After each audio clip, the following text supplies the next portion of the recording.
Hello friends, welcome to glam family at Dhanya. അപ്പം നമ്മൾ ഇന്ന് മെഡിക്കൽ കോളേജിൽ പോയിട്ട് കാണിച്ച് വരികയാണ് അൻഷുവിനെ.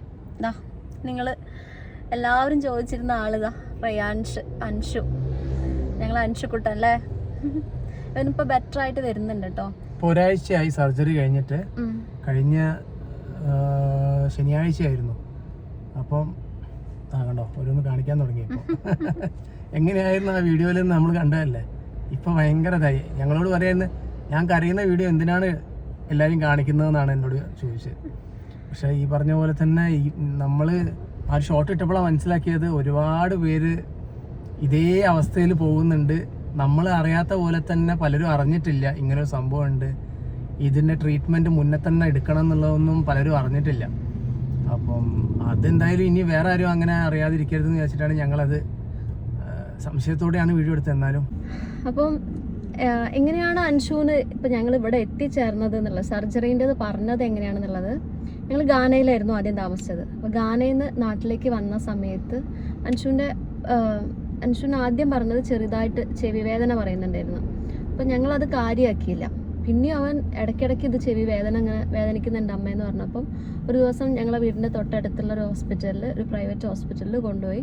അവിടുന്ന് കാണിച്ച സമയത്ത് അവിടെയുള്ള ENTൻ്റെ ഡോക്ടർ നോക്കിയിട്ട് പറഞ്ഞു വാക്സ് ക്ലീൻ ആക്കാനാന്ന് പറഞ്ഞിട്ട് അവർ ക്ലീൻ ആക്കി.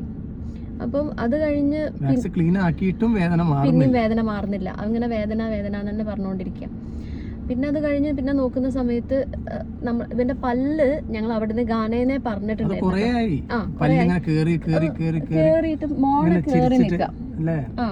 അപ്പൊ നമുക്ക് കാണുമ്പോൾ ഇനിയിപ്പോ അവന്റെ ഭാവിയിലേക്ക് എന്തെങ്കിലും പ്രശ്നം ഉണ്ടാവോ എന്നുള്ളൊരു ഡൗട്ട് ഉണ്ടായിരുന്നു ഞങ്ങൾക്ക്. പക്ഷെ ഇത് എന്തിനെ കൊണ്ടാണ് സംഭവിക്കുന്നത് ഒരു ഐഡിയ ഇല്ല. പക്ഷെ അപ്പൊ എങ്ങനെയാണ് ഇത് ശരിക്കും വന്നതെന്ന് വെച്ചാൽ ഞങ്ങള് ആദ്യം ചെയ്തെന്താ വെച്ചാല് ഇതിന് പല്ലിന്റെ നമ്മളെ ഡെന്റൽ ആൾക്കാരെ കാണിച്ചപ്പോ അവര് പറഞ്ഞു ഇത് പല്ല് സംബന്ധമായിട്ടൊരു പ്രശ്നമല്ല, ഇത് വളർച്ച എല്ലിനും ഇതിനൊക്കെ വളർച്ചേന്റെ എന്തോ ആണ്.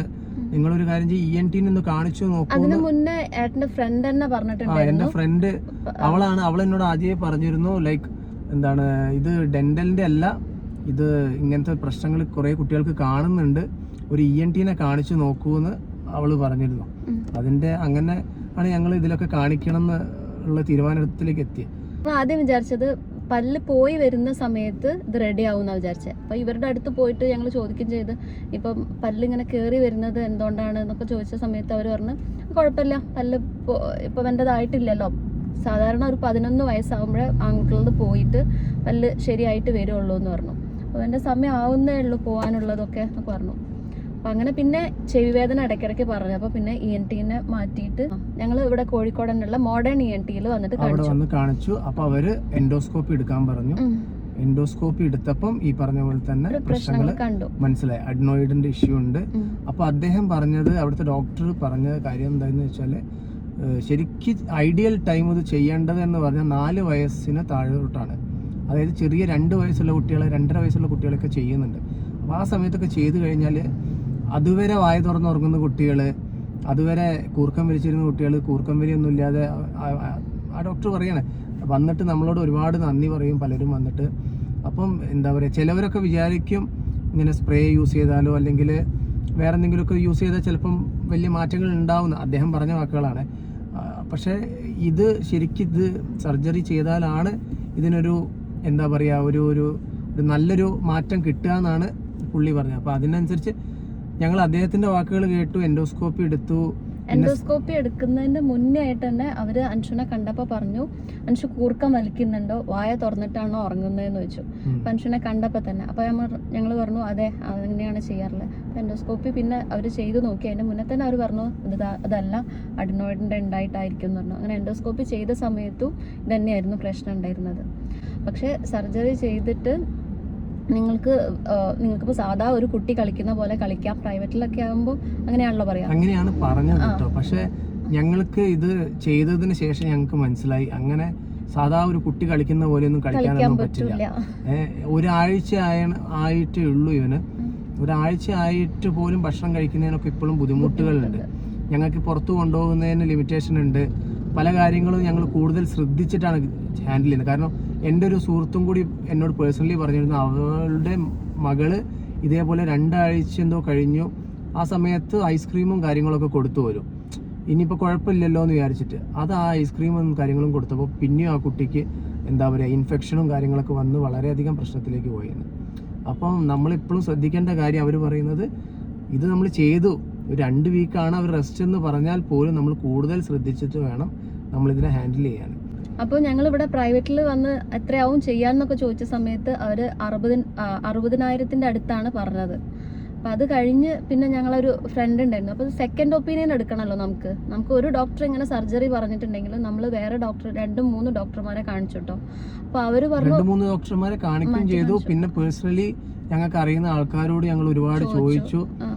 ഇപ്പൊ ചെറിയ പ്രായമല്ല, അപ്പൊ ആ പ്രായത്തിൽ സർജറി ചെയ്യണോ എന്നുള്ളത് അപ്പൊ അതിന് വേണ്ടിയിട്ട് ചോദിച്ച സമയത്ത് അവരൊക്കെ പറഞ്ഞു ഇവന്റെ വെച്ച് നോക്കുമ്പോൾ കുറച്ച് 7 വയസ്സായല്ലോ അപ്പൊ അതിന് മുന്നേ ചെയ്യേണ്ടതായിരുന്നു. അപ്പൊ ഇനിയും വൈകി സ്പ്രേ ഒന്നും ഇപ്പൊ ഇനി ശരിയാവും തോന്നുന്നു. ഇത് ശരിക്കും എന്തിനെ കൊണ്ട് 4 വയസ്സിന് താഴേക്ക് ഇവർ ചെയ്യണമെന്ന് പറഞ്ഞാല് ഈ 4 വയസ്സിന് ശേഷം നമ്മളുടെ മുഖത്തിനും ബാക്കിയുള്ള ഇതിനൊക്കെ ഷേപ്പ് ചേഞ്ചസ് വരും.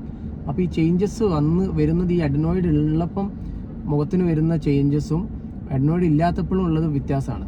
അപ്പം എന്താ പറയുക, നമ്മൾ എത്രത്തോളം അത് ഒഴിവാക്കാതെ അല്ലെങ്കിൽ അതിനെ ട്രീറ്റ് ചെയ്യാതെ വെക്കുന്നോ അത്രത്തോളം ആ കുട്ടിയുടെ മുഖത്ത് വ്യത്യാസങ്ങൾ വരും. അതായത് ഈ പല്ല് പൊന്തുന്നത്, താടിക്ക് നീളം വെക്കുന്നത് കൂടുന്നത്, അങ്ങനത്തെ പല പല കാര്യങ്ങൾ. അപ്പോൾ നമ്മൾ ഡോക്ടർ പറഞ്ഞത് 7 വയസ്സായി, ഇനിയിപ്പോൾ ചെയ്ത് കഴിഞ്ഞാലും നിങ്ങൾ വിചാരിക്കുന്ന പോലെ പെട്ടെന്നൊരു വലിയ മാറ്റങ്ങൾ ഉണ്ടാവണമെന്നില്ല. നിങ്ങൾക്കിപ്പം കൂർക്കം വലിക്കുന്നതും വായ തുറന്നുറങ്ങുന്നതിലും ഒരു വ്യത്യാസം കാണാം. പക്ഷെ മുഖത്തിൻ്റെ ഷേപ്പുകളൊക്കെ മെല്ലെ മെല്ലെ മെല്ലെ ആയിട്ട് ഇനി പഴയ രീതിയിൽ മാറി വരും. പക്ഷെ അതിനൊരു പരിധിയുണ്ട്. കാരണം നിങ്ങൾ 4 വയസ്സിന് ശേഷമാണ് ചെയ്തത്. അപ്പോൾ എല്ലാവരോടും പറയാനുള്ളത് പറഞ്ഞാൽ ചെയ്യുകയാണെങ്കിൽ നമ്മൾ കുട്ടികളാണ്, നമുക്ക് ചെയ്യുമ്പം നമുക്ക് വിഷമം ഉണ്ടാവും, വേദന ഉണ്ടാവും, ഒക്കെ ഉണ്ട്. ഞങ്ങൾക്ക് ഒരുപാട് വിഷമം ഉണ്ടായിരുന്നു. ഈ ഓപ്പറേഷൻ തിയേറ്ററിൽ ഇവനെ ഇതാക്കുന്ന സമയത്ത് ഞാൻ ഉള്ളിൽ കയറിയപ്പം എനിക്ക് സത്യം പറഞ്ഞാൽ എനിക്ക് ബോധം പോകുന്നൊരവസ്ഥയായിരുന്നു അവനെ കണ്ടിട്ട്. അപ്പോൾ എന്നെ അവിടുത്തെ ഡോക്ടർമാർ സമാധാനിപ്പിക്കേണ്ട ഒരു രീതിയിൽ വരെ വന്നു. അപ്പോൾ പക്ഷേ എന്നിരുന്നാൽ പോലും എൻ്റെ ഉള്ളിൻ്റെ ഉള്ളിൽ നാളെ അവനത് നല്ലതായിരിക്കും എന്നുള്ളൊരു തോന്നലിലാണ് ഞാനത് ഉറച്ചു നിന്നത്. അപ്പോൾ ഇത് വേണമെന്ന് എന്നോട് ചോദിച്ച പല കുടുംബത്തിലുള്ളവർ തന്നെ ഉണ്ട്. പക്ഷേ എന്നിരുന്നാൽ പോലും അത് വേണമെന്ന് അവർക്ക്, അതായത് സർജറി വേണമെന്നല്ല, ഇത് ട്രീറ്റ് ചെയ്യണം, ഇത് മാറ്റം വരുത്തണം ഇതിനെന്നുള്ളതൊരു ഇതായിരുന്നു. കാരണം അല്ലെങ്കിൽ അവർക്ക് ഫ്യൂച്ചറിലൊക്കെ ഒരു പ്രശ്നം ഉണ്ടാവും എന്നുള്ളത് സത്യമാണ്. അങ്ങനെ ഞങ്ങൾ പ്രൈവറ്റിൽ അവിടുന്ന് 2-3 ഡോക്ടർമാരോട് ചോദിച്ചു. അപ്പോൾ അവർ ഇവിടേക്ക് റെഫർ ചെയ്യുക ചെയ്തത്. അങ്ങനെ മെഡിക്കലിൽ ഇവിടെ വന്നിട്ട് ആദ്യം OP-യിൽ നമ്മൾ വന്നിട്ട് OP ഷീറ്റ് എടുത്തിട്ട് ഇവിടുത്തെ ഡോക്ടറെ കാണിച്ചു, ENT ഡോക്ടറെ കാണിച്ചു. അവർ തരുന്ന ഡേറ്റിനനുസരിച്ച് വന്ന് കാണിക്കായിരുന്നു. പിന്നെയാണ് നമ്മളോട് പറയുന്നത് ഇന്ന March 7th നിങ്ങൾക്ക് സർജറിക്കുള്ള ഡേറ്റ് തരാം. അപ്പോൾ March 7th ഞങ്ങളിവിടെ അഡ്മിറ്റായി. 8th സർജറി ചെയ്തത്. അപ്പോൾ അതിന് മുന്നേ ഞങ്ങളോട് പറഞ്ഞിട്ടുണ്ടായിരുന്നു മോന് ഇങ്ങനെ ജലദോഷം കാര്യങ്ങളൊന്നും വരരുത്, അതൊക്കെ നിങ്ങൾ നന്നായിട്ട് ശ്രദ്ധിക്കണം എന്നൊക്കെ പറഞ്ഞിട്ടുണ്ടായിരുന്നു. ജലദോഷം കാര്യങ്ങളും ഉണ്ടെങ്കിൽ സർജറി ചെയ്യാൻ ബുദ്ധിമുട്ടാണ്. പിന്നെ അതുപോലെ പല്ല് ഇളകുന്നുണ്ടെങ്കിലും നിങ്ങൾ മക്കൾക്ക് ശ്രദ്ധിക്കണം. മുന്നിലത്തെ പല്ലുകൾ ഇളക്കം ഉണ്ടെങ്കിൽ സർജറി ചെയ്യാൻ സാധ്യത കുറവാണ്. കാരണം അവരൊരു ക്ലിപ്പ് ഇടും, വായ ഫുൾ ഓപ്പൺ ആക്കി വെക്കാൻ വേണ്ടിയിട്ട് അവർ ക്ലിപ്പ് ഇടും. അപ്പോൾ അതും കൂടി ഒന്ന് ശ്രദ്ധിക്കേണ്ട കാര്യം. ഇതൊക്കെ ഞങ്ങൾ പറയുന്നത് പറഞ്ഞാൽ ഞങ്ങളൊരു ഷോട്ട് ഇട്ടപ്പം എന്താ പറയുക, ഒരുപാട് ആൾക്കാർ അൻഷുവിനെ സംശയവും പിന്നെ ഒരുപാട് ആൾക്കാർ അൻഷുവിന് വേണ്ടി പ്രാർത്ഥിച്ചിട്ടുണ്ട്. അതായത് ഞങ്ങൾക്ക് ഇങ്ങനത്തെ ഒരു അനുഭവം ആദ്യമായിട്ടാണ്. കാരണം ഇത്ര പേര് ഒരു കുട്ടിക്ക് ഒരു വയ്യായ വരുമ്പോൾ എത്രയോ ആൾക്കാർ, നമ്മളുടെ ആൾക്കാർ വന്ന് ചോദിക്കുമ്പോൾ സത്യം പറഞ്ഞാൽ അത്രയ്ക്കും ഞങ്ങൾക്ക് എന്താ പറയുക, നമ്മളെ ഉള്ളിൽ അത് എന്നും ഉണ്ടാകുന്നൊരു സംഭവം. കാരണം അത്രയും ആൾക്കാർ വേറെ ആരും അങ്ങനെ പറയില്ല. അത്രയും അയ്യോ മോൻ എന്താണ് മോന് നന്നായി വരും, ഒരു കുഴപ്പമില്ല. കഴിഞ്ഞിട്ടും ചോദിക്കുന്നുണ്ടായിരുന്നു ഇപ്പൊ എങ്ങനെ ഉണ്ട് മോന് എന്നൊക്കെ ചോദിച്ചിട്ട്. അപ്പൊ അതാണ് വീഡിയോ നിങ്ങൾക്ക് ചെയ്തിട്ട് എല്ലാ കാര്യങ്ങളും പറഞ്ഞു തരാന്ന് വിചാരിച്ചത്. അപ്പൊ ഞങ്ങൾക്ക് മനസ്സിലായി ഇത് ഒരുപാട് പേർക്ക് എഫക്ട് ചെയ്യുന്നൊരു ഇഷ്യൂ ആണ്.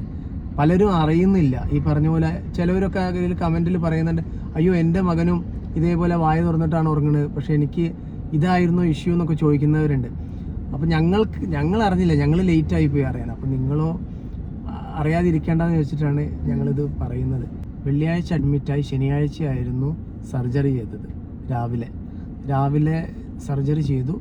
ഞായറാഴ്ച തിങ്കളാഴ്ചയാണ് നമ്മൾ ഡിസ്ചാർജ് ചെയ്തത്. അപ്പോൾ ഡിസ്ചാർജ് കഴിഞ്ഞു. പിന്നെ ഒരാഴ്ച കഴിഞ്ഞിട്ടാണ് പിന്നെ രണ്ടാമത് നമുക്ക് ഡോക്ടറെ കാണേണ്ടി വന്നത്. അപ്പോൾ നമ്മളിന്നിപ്പോൾ കണ്ടുവരികയാണ്. കണ്ട സമയത്ത് അൻഷുവിനെ കണ്ടു. അപ്പൊ ഡോക്ടർ കണ്ടപ്പോ തന്നെ ചോദിച്ചത് ഫുഡ് കഴിക്കുന്നില്ലല്ലോ എന്നാ ചോദിച്ചത്. അൻഷു എല്ലാരോടും ഒന്ന് ചോദിക്കേ, അൻഷു എന്തെങ്കിലും സംസാരിച്ചേ? അൻഷുവിന്റെ സംസാരം എന്തെങ്കിലും സംസാരിക്കേ, പറ. 1 വീക്ക് ആയിട്ട് അൻഷുവിന് എന്തൊക്കെയാണ് ഡോക്ടർ പക്ഷെ ഇപ്പൊ കാണിച്ചപ്പോ ഒരു കാര്യം പറഞ്ഞു, അൻഷു ഭക്ഷണം കഴിക്കുന്നില്ല. അത് ഡോക്ടർ കംപ്ലൈന്റ് പറഞ്ഞിട്ടുണ്ട്. ഡോക്ടർ വായ തുറന്നപ്പോ തന്നെ പറഞ്ഞു, കുട്ടി ഭക്ഷണം കഴിക്കുന്നില്ലല്ലോ, ഭക്ഷണം കഴിക്കണം, ഭക്ഷണം കഴിക്കാതെ എങ്ങനെയാണെന്ന്. അപ്പൊ അത് അൻഷുവിനോട് ഞങ്ങൾ പറഞ്ഞു കൊടുത്തിട്ടുണ്ട്. കാരണം ഭക്ഷണം കഴിച്ചിരുന്നെങ്കിൽ അത് ഉണങ്ങണേ, അത് ഉണങ്ങിക്കഴിഞ്ഞാൽ നമുക്ക് പുറത്തൊക്കെ പോവായിരുന്നു, ഭക്ഷണം കുറച്ച് വേറെയൊക്കെ കഴിക്കായിരുന്നു. പക്ഷെ ഇപ്പൊ എന്താ പറയാ, ഒക്കെ ലിമിറ്റേഷൻ ആയിപ്പോയി. ഒരാഴ്ച വീട്ടിലിരുന്ന് പുറത്തിറങ്ങിയതാണെന്ന്.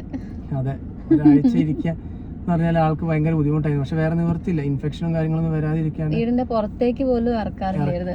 അതെ.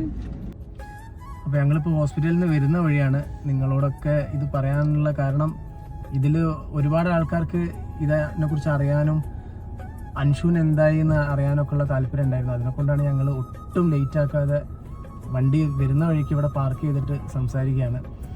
ഇതൊക്കെയാണ് ഇപ്പോഴത്തെ അപ്ഡേറ്റ്സ്. എല്ലാവരും അവരവരുടെ കുട്ടികളെ ശ്രദ്ധിക്കുക, പ്രത്യേകം ശ്രദ്ധിക്കുക. കാരണം ഇപ്പം ഞങ്ങളുടെ മോൾക്കും ചെറുതായിട്ടൊരു കൂർക്കമ്പലിൻ്റെ ഒരു ഇത് തുടങ്ങിയിട്ടുണ്ട് എന്ന് സംശയമുണ്ട്. അപ്പോൾ ഇപ്പം അടുത്ത് തന്നെ ഇനി അവളുടെ ഇതൊന്ന് പോയിട്ട് കാണിക്കണം. അപ്പോൾ എല്ലാവർക്കും ഇപ്പം ഞങ്ങൾ മെഡിക്കൽ കോളേജിൽ പോയപ്പോൾ മനസ്സിലായത് ഒരുപാട് പേർക്ക് ഇങ്ങനത്തെ ഇഷ്യൂ ഉണ്ട്.